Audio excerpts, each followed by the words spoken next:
Bienvenidos a Zoom Político, un programa serio y a la vena, con la conducción de Manuel Bernales Alvarado y Elmer Barrio de Mendoza. Zoom Político.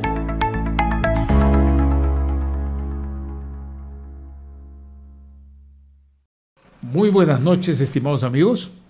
Bienvenidos al 21º programa de Zoom Político que fundamos y codirigimos con Elmer Barrio de Mendoza, y hay que darle el crédito también a José Hernández, que fue el que prácticamente nos dijo qué les parece si por qué hay que hacer esto, y porque las cosas son así compartidas. En Red de Comunicación Regional es una institución abierta, es una institución que no se casa con nadie, que hace un periodismo serio, que se esfuerza en eso y que llega a muchos lugares de la República del Perú, pero también al extranjero, tanto por factores o temas nacionales como por temas internacionales. En este 21º programa, que me recuerda que antes teníamos mayoría de edad a los 21 años, no a los 18, y en otros casos es hasta los 16. Yo me voy a ocupar, para empezar el programa, antes de nuestro invitado especial, Kluber Aliaga, a quien tú vas a presentar después, me voy a ocupar de hacer dos reflexiones sobre la COP30, que está en pleno proceso de desarrollo.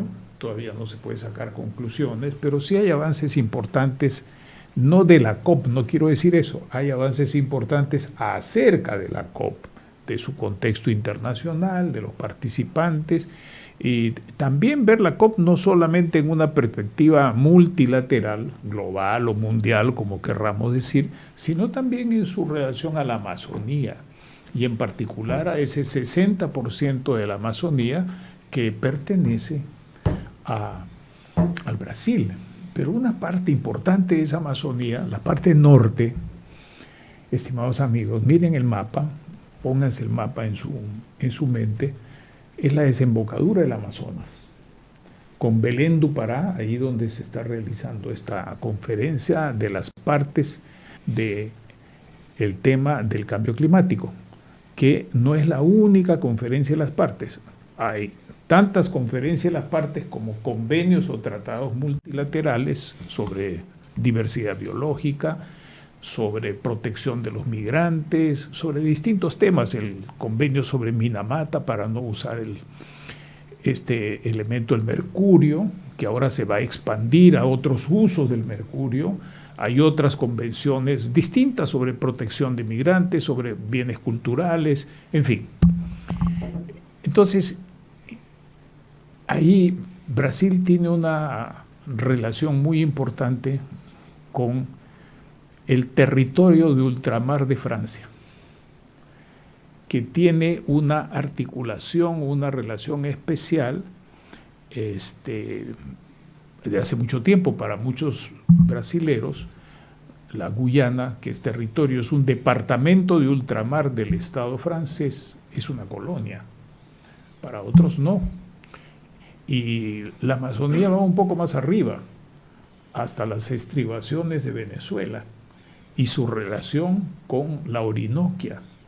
Muchas personas no saben, por ejemplo, que antaño estos temas no tenían una preeminencia, no eran muy importantes. Algunos políticos peruanos, como el presidente Belaúnde, en su tiempo, en su caso, hicieron el viaje para la conexión entre la Orinoquia y la Amazonía. Y ese es un dato que muchas veces queda desconocido o no es suficientemente valorado. No lo digo por la personalidad del presidente Belaúnde, puede haber sido otro dirigente también, otro líder, sino por una visión geopolítica y estratégica, y esa es la visión con la cual quiero hacer un breve comentario sobre esta COP. Antecedentes de la COP: 1972,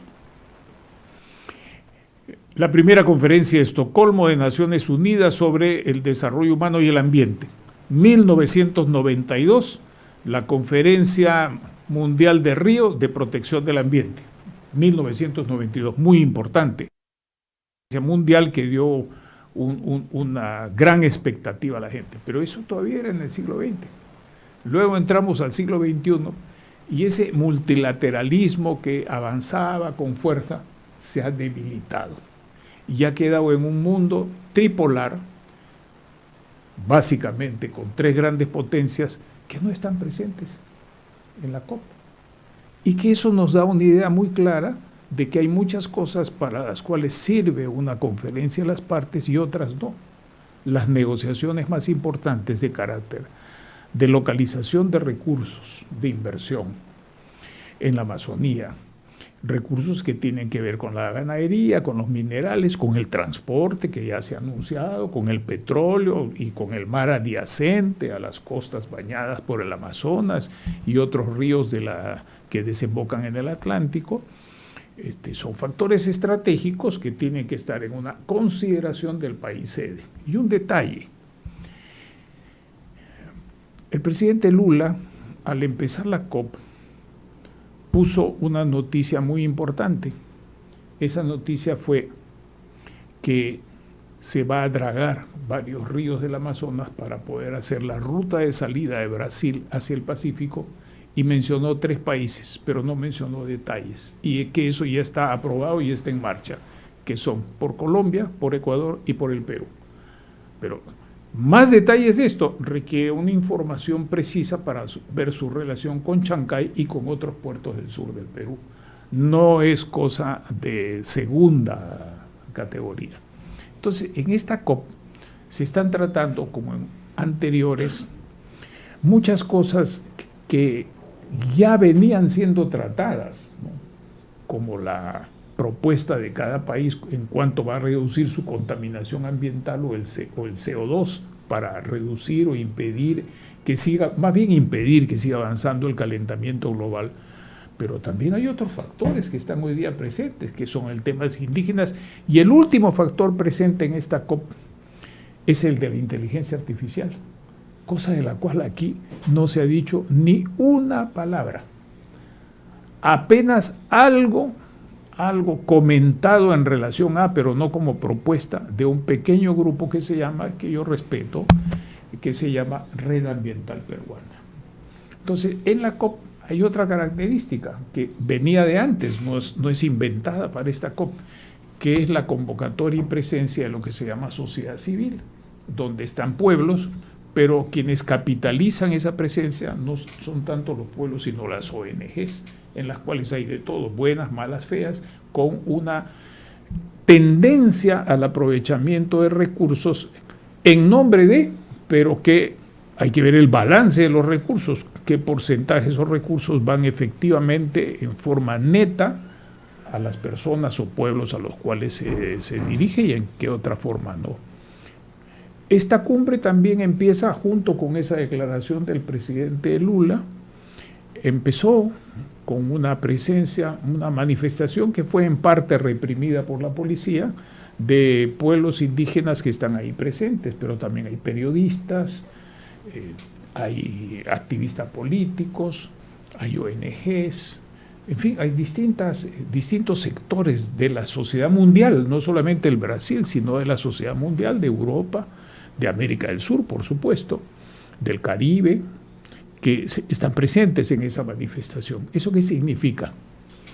Significa que en estas conferencias de las partes tienen cada vez más importancia las organizaciones que no son firmantes de la conferencia de las partes, de los tratados o convenciones en su caso, sino que son pueblos que hoy día, para bien, para mal, para esperanza o para desesperanza, para éxito o fracaso, tienen una presencia mundial, no solamente en estas COP, sino también en otro tipo de eventos internacionales, en las Naciones Unidas, en Europa, en el Asia, pero su presencia es menor.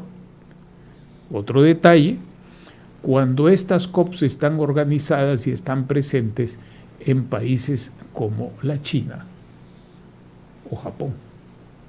Hay una diferencia importante, no solamente porque están lejos, se puede decir, sino porque hay una característica especial en la gestión, en la puesta en escena, en el manejo de estas cosas.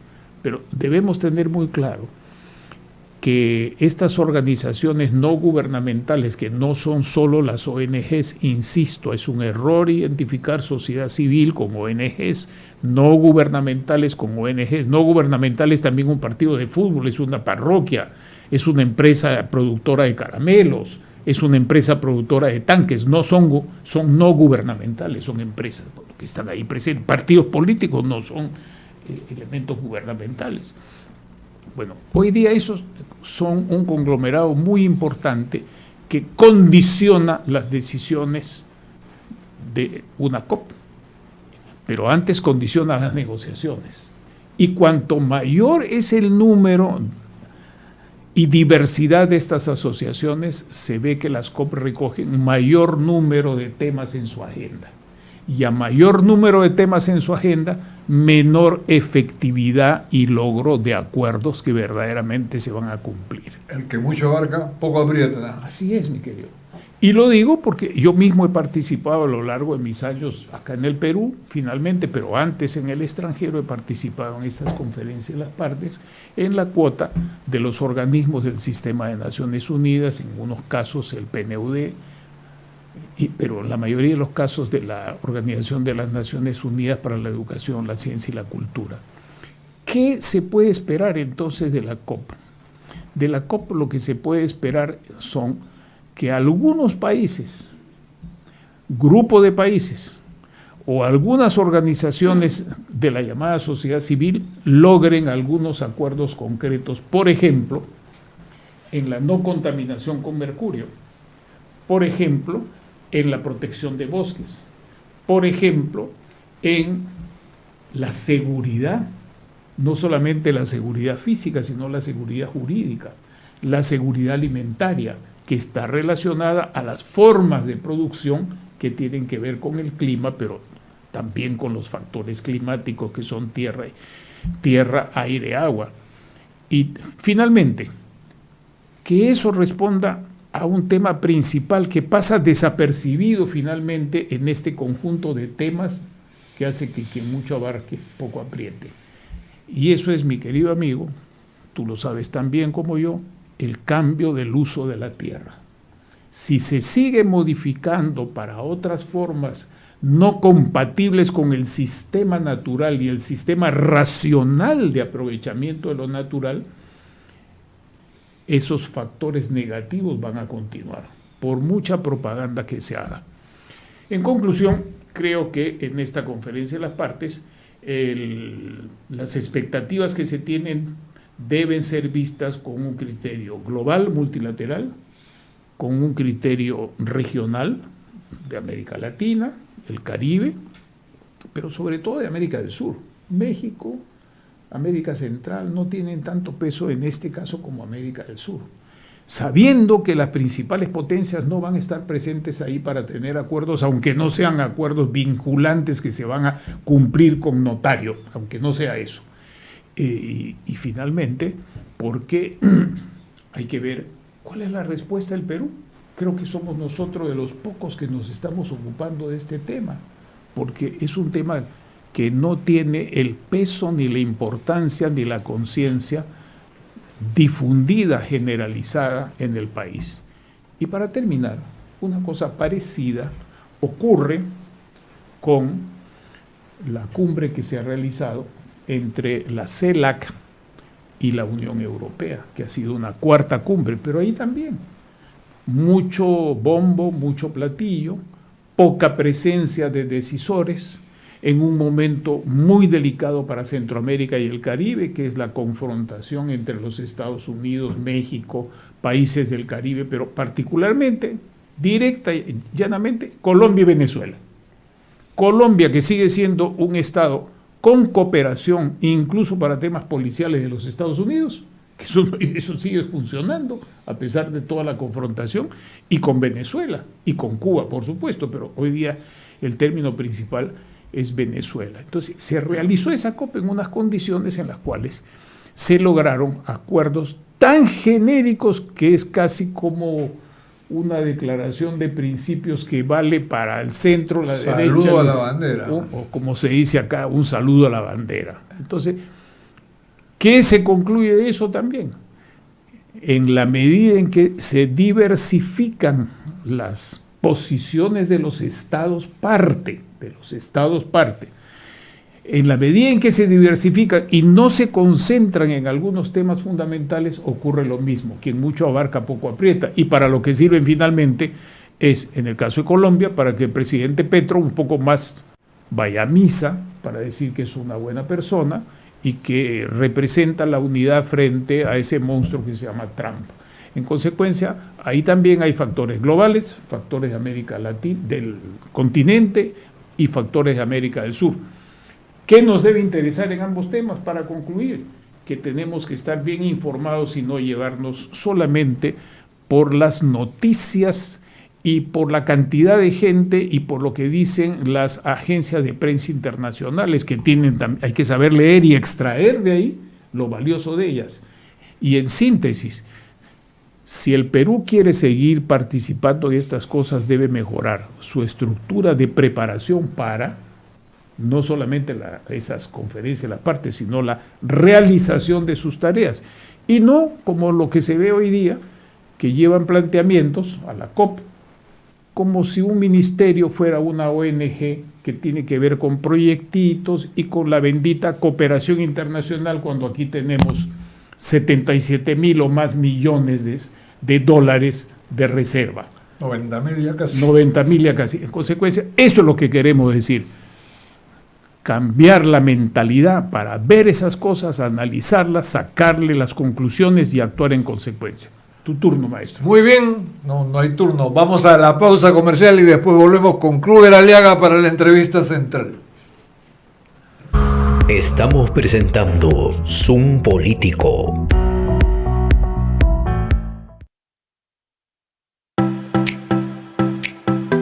Lea, en la edición semanal 287 de la revista Minería, lo que se requiere para profundizar en economía circular en el sector, el comité organizador de ProExplo 2026, el mensaje de Eva Arias y el reconocimiento de Hotbay en cada ejecutivos, y la implementación de buses eléctricos en Antapacay, entre otros. Acceda a la web del Instituto de Ingenieros de Minas del Perú, edición 287 de la revista Minería.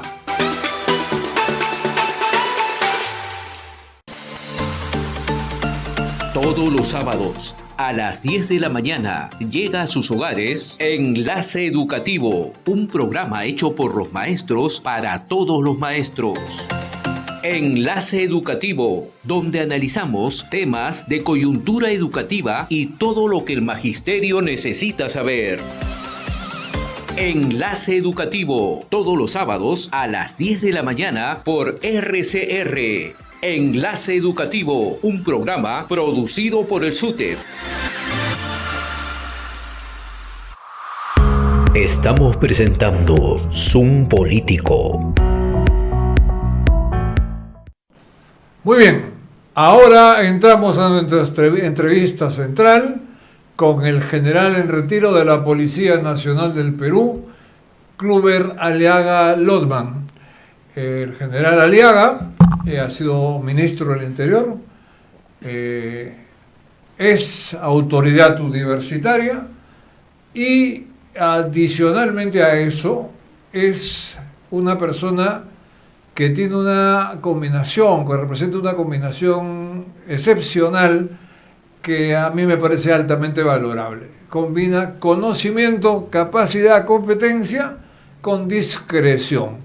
No es una persona que busque las cámaras, es una persona que sabe lo que dice y con quien conversaremos con toda gratitud. Muchas gracias, bienvenido, general Aliaga.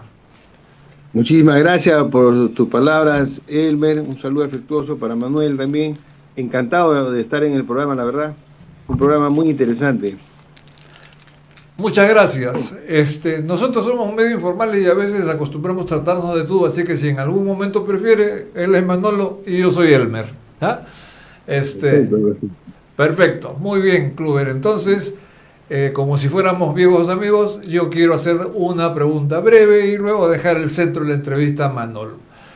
Mi pregunta tiene que ver con esta trayectoria visible para el público informado de la gestión política de Kluber Aliaga Lotman. Recuerdo que durante el gobierno de Francisco Sagasti se produjo un incidente altamente significativo que fue el pase al retiro de 17 generales de la Policía Nacional del Perú. De repente me equivoco y eran 18, me corrige por favor, pero 18, ¿no? De 18 generales.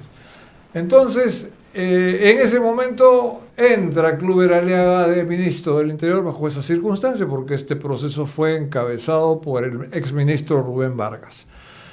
Y Kluber Aliaga, para la sorpresa de muchos que no lo conocíamos, ingresó con una posición clarísima, que era necesario revisar estos casos porque no se podía descabezar a una institución del modo en que aparentemente se había hecho, dicho por un ministro frente a un gobierno que lo había efectuado. Entonces esto es una actitud valiente, que creo que probablemente en algún momento le costó el cargo, pero que significaba defender la verdad por encima de todo. Como decía pues Aristóteles, soy más amigo de la verdad que de Platón, ¿no? Entonces, Kluber, yo quisiera, a partir de esto, que nos dieras una mirada institucional de la Policía Nacional del Perú, sobre todo en el marco de las decisiones políticas que se han tomado históricamente, quizás desde ese momento, y qué impacto ha tenido esto en la eficacia, en la moral y en la fortaleza institucional, por supuesto incluyendo también las debilidades propias de la institución, que no se pueden tampoco ignorar, ¿no? Por favor, adelante, Kluber. Así es, Elmer, Manolo, tratando de ser muy, digamos, claro y preciso, podemos decir que ninguna institución es perfecta y que ningún hombre es infalible.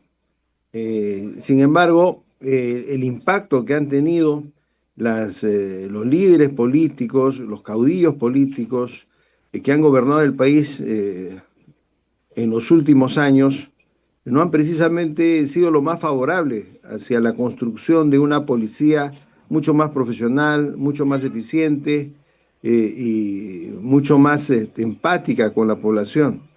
En términos teóricos, la policía es una institución que les pertenece a todos los peruanos y lo estamos viendo ahora, es sumamente importante para la gobernabilidad, para darle las condiciones de seguridad que impulsen el desarrollo en todos los aspectos. Con seguridad tenemos inversiones, turismo, etcétera, etcétera. Y también la policía tiene un rol muy importante en el tema de la administración de justicia porque aporta la investigación criminal y la investigación criminal aporta la verdad de los hechos. Y sin verdad no puede haber justicia, de tal manera que el rol de la policía es sumamente importante en diversos frentes, fundamentalmente en el frente de la seguridad y en el frente de los servicios de justicia. Sin embargo, parece que esto no ha sido entendido por muchos políticos y han tratado a la policía con cierta indiferencia, no le han dado la importancia debida a la institución policial que bien trabajada podría generar incluso lo que podríamos denominar disciplina social, es decir, que la gente se conduzca bien en las calles, que conduzca adecuadamente sus vehículos y que no cometa inconductas antisociales cuando está en público. Es decir, una policía puede aportar muchísimo al desarrollo del país, sin embargo esto ha sido descuidado por la clase política que no le ha dado la formación debida, no ha atendido sus requerimientos para una alta especialización en las escuelas de formación, no ha atendido el tema logístico y de infraestructura y por el contrario, lo único que ha buscado permanentemente ha sido manipular o manejar a los comandos policiales a su antojo, de tal manera que con la finalidad de poner al general que está dispuesto a todo por asumir al cargo, por ascender, han relegado a los líderes naturales. ¿Qué es lo que pasa cuando una institución pierde a su líder natural? esa institución pierde muchísimo porque es muy difícil encontrar líderes que puedan impulsar el desarrollo, que puedan inspirar a toda su institución y llevarla hacia el desarrollo institucional. Hemos visto que a excelentes oficiales generales los han pasado al retiro y se han quedado precisamente no con los mejores, y eso ha resquebrajado la moral, la disciplina, ha roto el principio de autoridad. Imagínate el mensaje que reciben los alfereces o los oficiales que están en formación, en las escuelas de formación, para llegar a ser comandante general. No tienes que ser el oficial más correcto, no tienes que ser el oficial más institucionalista, no tienes que ser el oficial que tenga mayor productividad, sino que tienes que ser un oficial que está muy ligado, muy pegado al grupo de poder político y estar dispuesto a hipotecar, digamos, todos tus principios y tus ideales de vida con la finalidad de que te den el cargo. Entonces, esto es lo que ha pasado, y la consecuencia de todas estas malas decisiones, fundamentalmente a nivel político, sin desconocer que también en la propia policía ha habido muy malos manejos en el tema de gestión, precisamente por la inadecuada designación de los comandantes generales, de los comandos policiales, y esto originado fundamentalmente por el máximo poder, que es el presidente de la República, el jefe supremo, el que elige al comandante general y el que dispone, a fin de cuentas, la asignación de los oficiales generales. Si hubiéramos tenido un buen presidente, seguramente que hubiera hecho la mejor selección de los oficiales generales, la mejor designación en los puestos donde ellos puedan brillar y puedan brindar un servicio de mayor calidad, y hoy día tuviéramos una policía mucho más eficiente, mucho más eficaz y seguramente con un alto nivel de aprobación de la población. Eso es lo que te puedo decir a manera sucinta de los efectos y las consecuencias de las malas decisiones políticas que han tomado los jefes de Estado respecto del liderazgo en la policía. Varios gobiernos han pasado al retiro a muchos oficiales generales con falsas acusaciones de corrupción. De repente 1, 2, 3 podrían haber tenido alguna vinculación con acto de corrupción, pero han terminado dando de baja a 18, a 23, en otros casos a 33 generales, rompiendo así la cadena de liderazgo natural, y todos hemos podido ver que se ha designado como cabeza de la policía a las personas que eran más asequibles al poder político, al poder de turno. Muy claro y muy bien. Brevemente, para concluir con mis preguntas, estamos ahora en un escenario de, por lo menos externamente, combate marcado contra la delincuencia. En tu opinión sobre cómo están las cosas es muy importante. Quiero simplemente agregar que el general Gastón Rodríguez, que es otra persona con la que consultamos continuamente este tema, ha dicho algo que me ha impactado en esta semana. Ha dicho que el sistema penal en el Perú está compuesto por la policía, el Ministerio Público y el Poder Judicial. Y que ya no tienen sentido las conferencias de prensa de información de cuántos se capturaron, sino que debería ser una conferencia de prensa conjunta de ese sistema, donde salga el presidente con el ministro del Interior y diga, bueno, hemos capturado a tales delincuentes por tales razones, etcétera, etcétera. Que luego el fiscal de la Nación, en la misma conferencia de prensa, diga, y de estos capturados estamos investigando y hemos acusado a fulano, sutano, mengano y perencejo, y que el Poder Judicial pueda decir, y de ellos tantos están en proceso, tantos están condenados, de forma tal que se perciba que el sistema penal está funcionando. Hoy, que hay espectacularidad, yo no lo discuto, que probablemente haya buena fe, la pregunta es si existe este funcionamiento sistemático o por lo menos si se ve que pueda llegar a existir. Bueno, definitivamente no existe ese funcionamiento sistémico del Estado. Acá en el Perú nos caracterizamos porque cada jefe de alguna dependencia o ministerio es una especie de reyesuelo, de su feudo, de su pequeño territorio, de su pequeño dominio, y que no le gusta coordinar o hacer un trabajo complementario con otro sector. Y eso es clarísimo y se nota más en el tema del sistema de justicia. Dentro de los operadores de justicia está la policía, fundamentalmente la policía investigativa, está el Ministerio Público, está el Poder Judicial, la Defensa Pública y el Instituto Penitenciario. Sin embargo, no hay un trabajo coordinado entre ellos.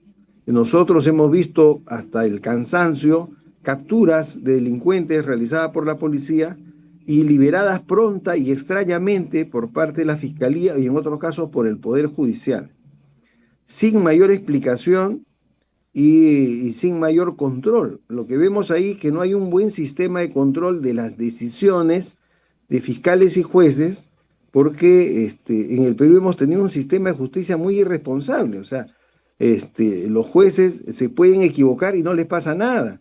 Y eso genera corrupción, porque un juez corrupto, ¿qué va a decir? No, existe doble instancia, yo tengo discrecionalidad, es decir, me puedo equivocar, y que lo revise en la instancia superior. Sin embargo, esta situación a veces se hace de manera dolosa, manteniendo innecesariamente a las personas dentro de un proceso penal por muchos años, y los que más sufren son los inocentes, aquellos que no están o no están dispuestos a dar ciertas prebendas, mientras que aquellos delincuentes que son capturados con elementos y medios de prueba son extrañamente y fácilmente liberados. Es necesario, esta situación nos plantea la necesidad de que tengamos que establecer un sistema que controle la calidad de las decisiones, de las acciones de fiscales y jueces. Nosotros necesitamos fiscales y jueces muy competentes, muy sabios, muy inteligentes, que sepan realmente administrar justicia de calidad. Y si no tienen esas competencias, deben ser separados del cargo. Y esa situación requiere la modificación de las leyes orgánicas de estas dos instituciones, con la finalidad de establecer mecanismos que garanticen la calidad del servicio de justicia. Si no hacemos eso, la calidad del servicio de justicia en el país no va a mejorar, porque hay una tremenda irresponsabilidad en las acciones o decisiones que hagan los magistrados, y ellos tienen la excusa de que tienen sobrecarga procesal y tienen la excusa de que existe la discrecionalidad y que existe la pluralidad de instancias, y eso termina afectando gravemente a los justiciables, a aquellas personas que están dentro de este sistema judicial. Eso es una reforma que no se ha hecho, varias veces lo he repetido, ¿no?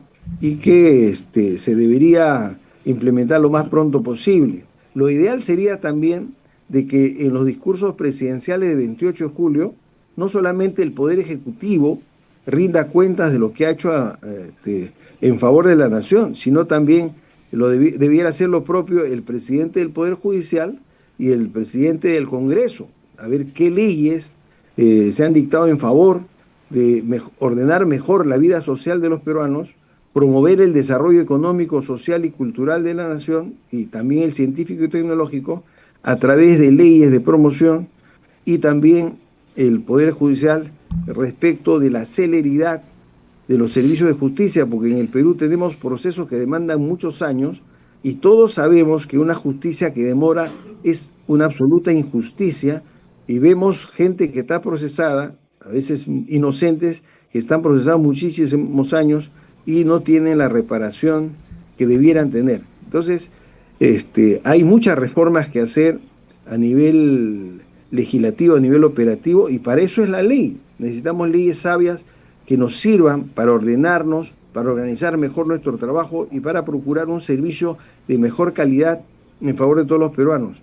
Y eso requiere indudablemente personas preparadas, competentes y sabias, que sepan encontrar la fórmula, que sepan encontrar la estrategia que nos permita alcanzar los resultados, los objetivos que deseamos en los plazos más breves posibles. Muchas gracias, Manolo. Ahora te dejo a ti. Solamente dos cosas. Si tú pudieses tener una entrevista con el presidente de la República ahora, una entrevista sencilla, como un ciudadano con tu experiencia, ¿qué recomendaciones prioritarias, algunas pocas, le pudieras hacer para que este periodo, que es muy crítico en la vida del país, porque todo continúa, además de las elecciones, todo continúa, todo, absolutamente? Entonces, si tú tuvieses esa entrevista, ¿qué le plantearías que decida el presidente de la República? Bueno, dentro de las muchas cosas que se podría decir, yo creo que priorizaría el tema de optimizar los servicios de prevención de la policía en primer lugar, porque no se está empleando el recurso humano de la manera más óptima, ¿no? Hay mucho esfuerzo que está haciendo la policía, haciendo mega operativos, pero detrás de cada mega operativo hay desplazamiento, desatención de servicios propios que tienen los efectivos policiales para atender esos mega operativos, y esos mega operativos que son anunciados en realidad son muy poco efectivos para la dimensión de la cantidad de personal y de recursos que se mueven. Y por otro lado, optimizar el trabajo de investigación criminal, porque solamente como ejemplo, antes, cuando la policía estaba separada, había una comisaría y había una estación PIP. Incluso aparte de las estaciones PIP que habían en cada distrito, habían unas brigadas de investigación criminal en cada cono de Lima. Cuando se produjo la unificación, esta función de investigación fue relegada a una sección de investigación en las comisarías, con poca asignación de personal, y donde antes en la PIB había un comandante jefe de estación o un mayor, ahora en las comisarías esta sección de investigación criminal pasó a estar al mando de un alférez, un teniente, un capitán, en el mejor de los casos, y en muchos otros casos donde no había oficiales, de un suboficial con escaso número de efectivos y sin mayor equipamiento. Esto nos ha llevado a una situación en la que existe mucha impunidad, porque los crímenes que no se logran resolver generan mayor violencia y mayor criminalidad. ¿Por qué? Imagínate que a alguien le matan al padre o al hermano y ve que el autor de los hechos, que él sabe quién es, del barrio, no es capturado, no es juzgado, no es sentenciado, origina el deseo de venganza de ellos y la preparación psicológica del hijo o del hermano para vengar la muerte del padre o del otro hermano, y toman justicia por mano propia. Y si ven, otro caso, por ejemplo, jóvenes que viven en barrios, generalmente en zonas marginales, son víctimas de robo, de asalto, y ven que no hay la captura, el juzgamiento de los delincuentes, ellos también dejan de tener una actitud pasiva de ser víctimas y buscan ser los victimarios, buscan conformar sus propias pandillas o integrarse a las pandillas existentes a fin de evitar ser víctima de delitos por parte de los delincuentes de su zona.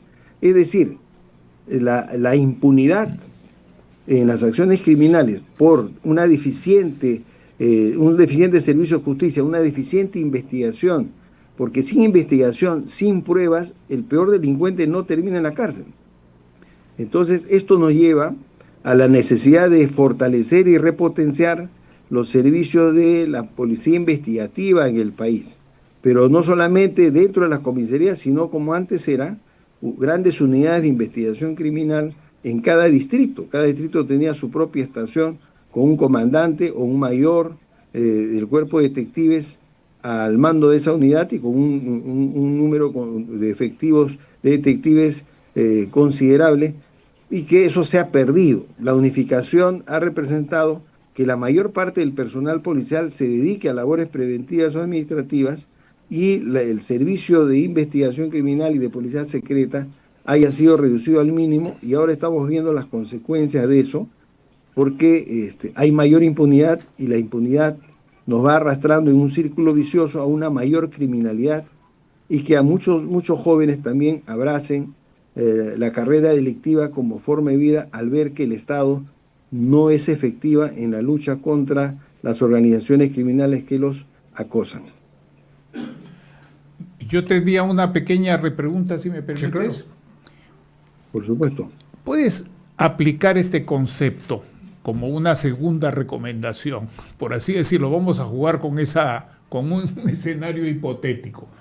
Teniendo en cuenta lo que has dicho, ¿qué recomendarías en relación a la participación de la mejor calidad posible de la policía en sus ramas que has mencionado en el proceso electoral y con los riesgos que esto conlleva en zonas donde actúa en particular redes de delincuentes del oro, del narcotráfico y de otro tipo de cosas?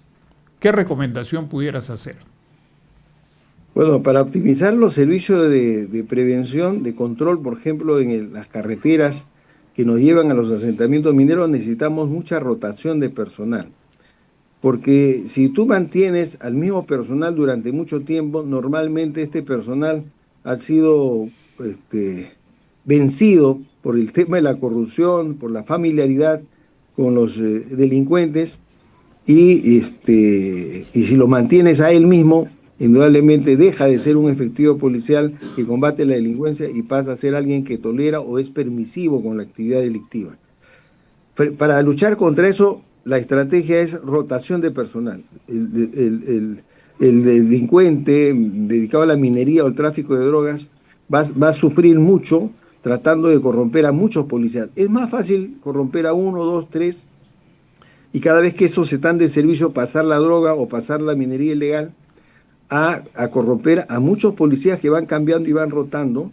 Y si a eso se le suma un sistema de control y de inspectoría y de contrainteligencia muy drástico, vas a hacer de que los efectivos policiales sean renuentes a aceptar los sobornos que les ofrezcan estos delincuentes, fundamentalmente de minería ilegal y de narcotráfico. En el campo de investigación criminal, lo que tienes que hacer es seleccionar a los policías más inteligentes, aquellos que tienen mejor capacidad de raciocinio, de razonamiento, para, adiestrarlos en el campo de la investigación de todo tipo de delitos. Hay mucha variedad de delitos, ¿no? Desde terrorismo y narcotráfico, que es más conocido, a lo que es asaltos y robo a mano armada, casos de sicariato, extorsiones, estafas, etcétera. Entonces necesitas especializar a estos policías para que sepan todo el modus operandi, cómo actúan cada forma de actividad delictiva o cada organización criminal, que es muy diferente. Por ejemplo, la forma como actúa el narcotráfico a nivel transnacional es muy distinto a la forma como actúan las organizaciones criminales dedicadas al cobro de cupos de extorsiones en mercados o a empresas de transporte, que actúan de manera más territorial o local. Entonces, necesitas capacitar a cada uno de estos equipos y orientarles, darles objetivos claros para ir desarticulando organización criminal por organización criminal. ¿Y por qué esto es factible? Porque es muy difícil conformar organizaciones criminales. Las organizaciones criminales se desarrollan, pero demandan bastante tiempo y demandan que se reconozca entre los mismos delincuentes, que por naturaleza son desconfiados, el liderazgo y el sometimiento de todos ellos hacia un caudillo.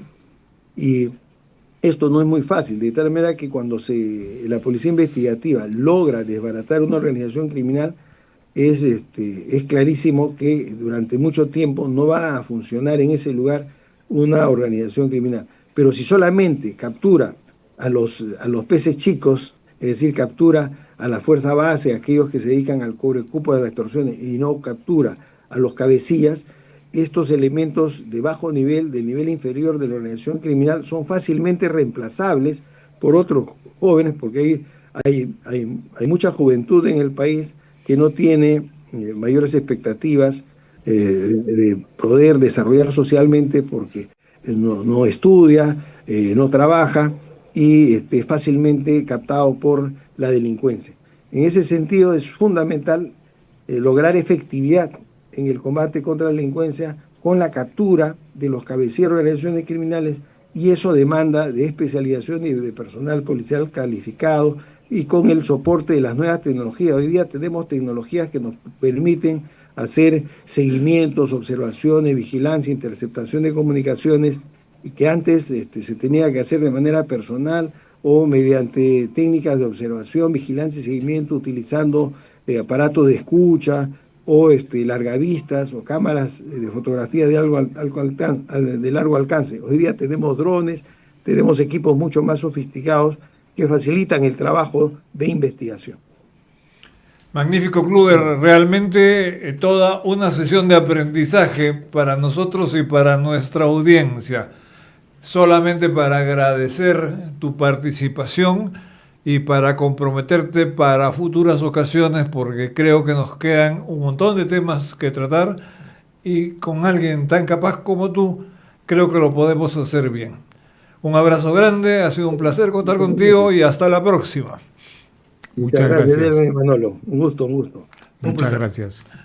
Muy bien, vamos a una segunda pausa breve, por favor. Bien claro, ¿eh? ¿Ah? Bien Bien capo, claro. es bien capo. Bien claro. Estamos presentando Zoom Político. Maestro, maestra, haz de los libros tus mejores aliados. Con los beneficios que te ofrece Derrama Magisterial. 20% de descuento, presentando tu DNI en cualquiera de las 40 tiendas Crisol en todo el país o ingresando a crisol.com.pe. Además de nuestro club de lectores, con más de 2.000 libros electrónicos gratis en la biblioteca digital. Tú puedes ser el mejor maestro lector del Perú. 60 años, Derrama Magisterial. Construyendo confianza, generando bienestar. Dijeron que no podíamos y le respondimos en la cancha.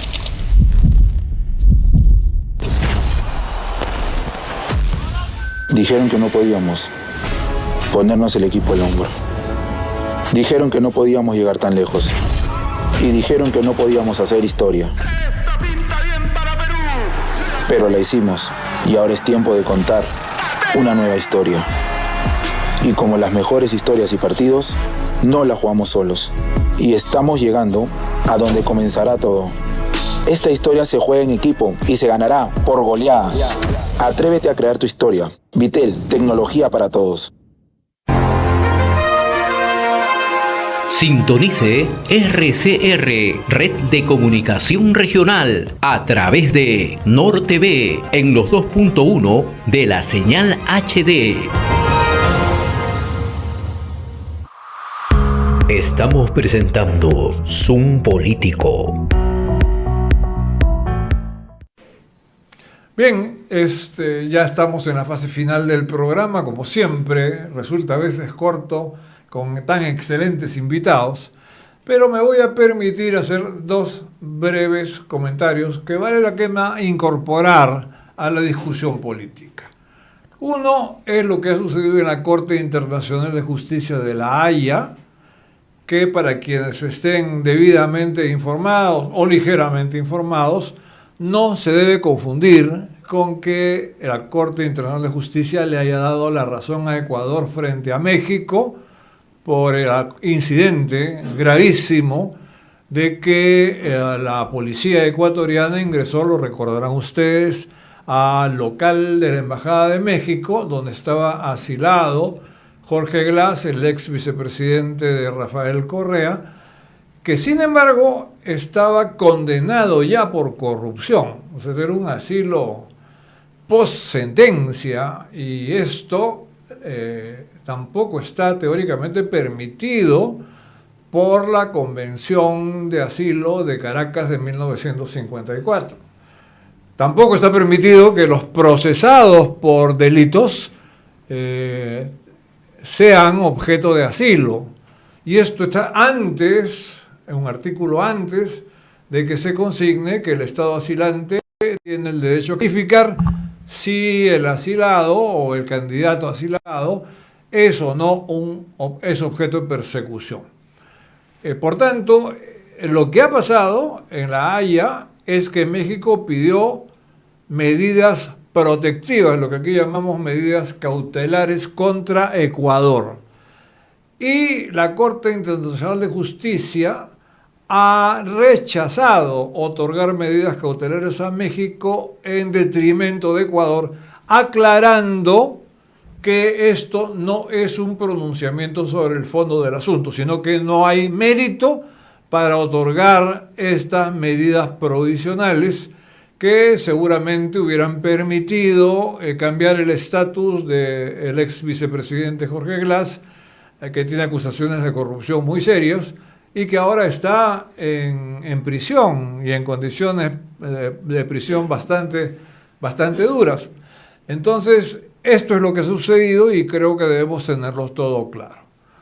Y lo segundo que quiero comentar, que ya parece aburrido porque volvemos a decirlo cada vez, es el tema de las encuestas en el Perú. En realidad es el tema de las encuestas en el mundo. El método de la encuesta política, de la encuesta electoral, ha entrado en crisis en el mundo. Las fallas que ha tenido en varias elecciones han sido grotescas. O sea, no solo grotescas, enormemente grotescas. Y entonces, tal parece indicar que una herramienta que estaba diseñada para la evaluación de productos y servicios, para el mercadeo, la investigación del mercado, nace para crear el escenario o para determinar el escenario en que determinados productos o servicios pueden ser exitosos en el mercado. Esto, hace 50 años a alguien se le ocurrió que podía aplicarse a las elecciones y no estuvo mal porque resultó ser que eran muy acertadas en una época en que habían pues entre 2 y 4 partidos en cada elección en todos los países del mundo, no había más. Pero ahora que hay pues de 8 a 39 candidatos potenciales, que es el caso del Perú que tiene el récord mundial, obviamente eso ya dejó de tener eficacia, sobre todo porque la herramienta no se ha adaptado, no se ha adecuado, no se ha modernizado. Creo que es tiempo de que las empresas que se dedican a la investigación del mercado electoral corrijan, mejoren sus sistemas de investigación porque el desprestigio las está carcomiendo de manera significativa.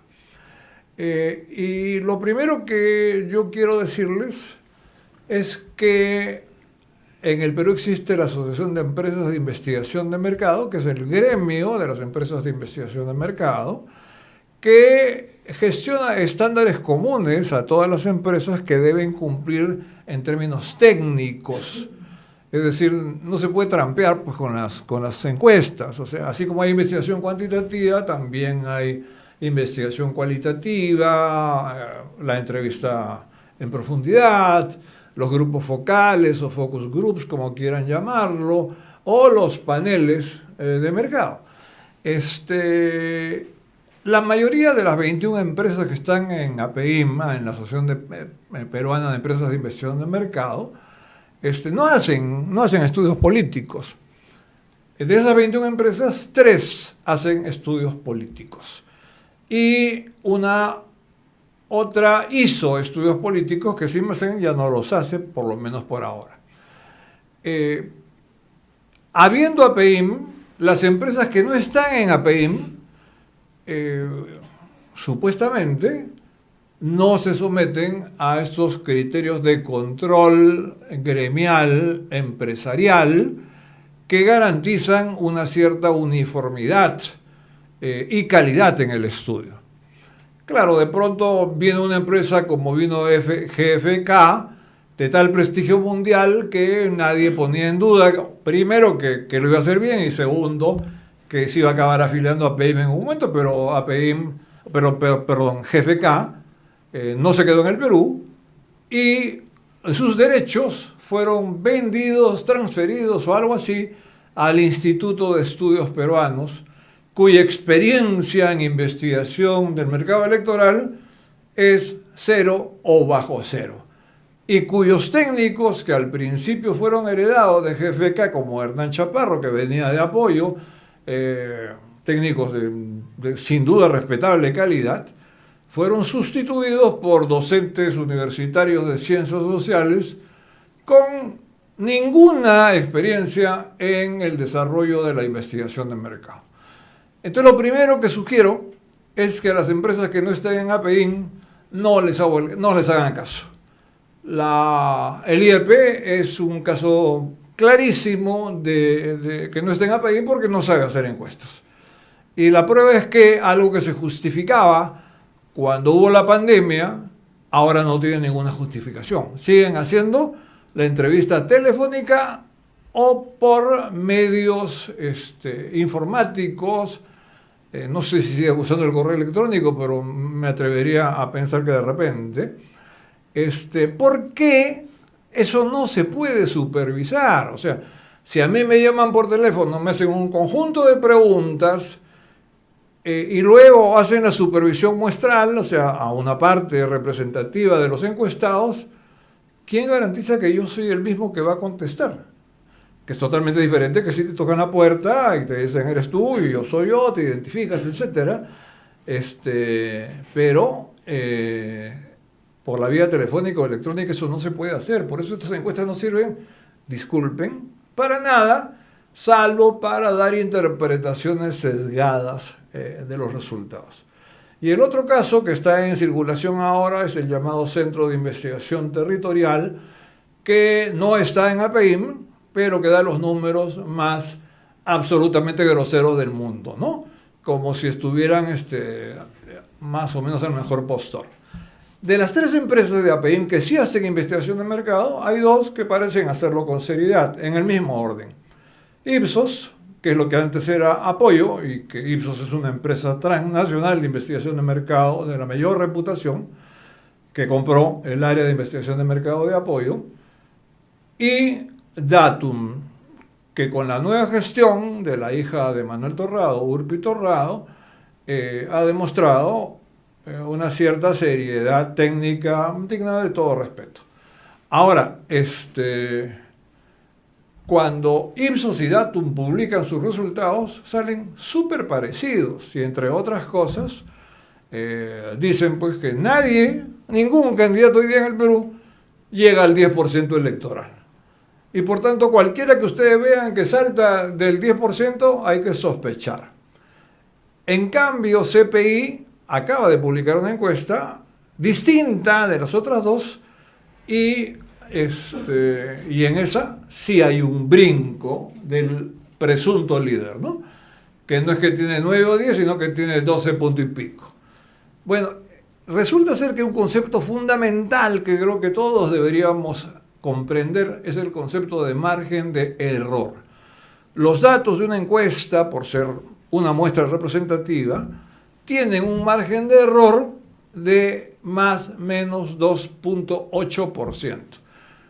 Entonces, si uno ve que a alguien le suman 2.8%, tiene que pensar, a lo están favoreciendo. Y si a otros les bajan en total ese mismo porcentaje, entonces a estos los están perjudicando. RPP contrata a CPI. Y yo no dudo que RPP sea una entidad seria, pero tampoco creo que tengan la experiencia suficiente para saber de investigación de mercado. Entonces reciben la encuesta y la difunden. Pero esto es lo menos que debemos saber, que con el margen de error, las empresas que no son serias pueden jugar, pueden vender o pueden alquilar el margen de error. Y siempre habrá alguien dispuesto a negociar el margen de error a su favor o en contra de otros. Así que atención, no les hagan caso, con 9%, ni siquiera esa persona sabe que va a estar cerca de la segunda vuelta porque es un porcentaje demasiado bajo, más aún cuando en el último dato de Ipsos arroja que más de la mitad de los peruanos no solamente no tienen definido su voto, sino que están expectando a ver a quién orientan su voto, pero todo indica que aparentemente no a los que están en posiciones de liderazgo el día de hoy. Eso era lo que quería comentar. Antes de despedirnos, Manolo, ¿alguna...? Solamente, estupendo comentario, solamente yo diría desde otra forma que ninguna empresa seria de las que tú has mencionado y que las conocemos, discreparía de nosotros diciendo lo siguiente: no saquen conclusiones de esas encuestas ahora. Incluso las encuestadoras más importantes del mundo, Equipos Mori y otras más que son como 5, con las cuales hemos trabajado acá en el Perú y también en el extranjero, en países de América Latina y en otros, se han equivocado, no han acertado. Sí, pues. Entonces, eso es una cosa fundamental que hay que tener en cuenta. No por mucho madrugar se saca buena conclusión de la mejor encuesta. Hay que esperar y hay que esperar los otros elementos que tú has mencionado. Bien, se nos fue el tiempo. Disculpa Pepe, por favor. Nos despedimos hasta el próximo viernes, nuevamente a las 8 de la noche en Zoom Político. Esto fue Zoom Político con Manuel Bernales Alvarado y Elmer Barrio de Mendoza. Zoom Político.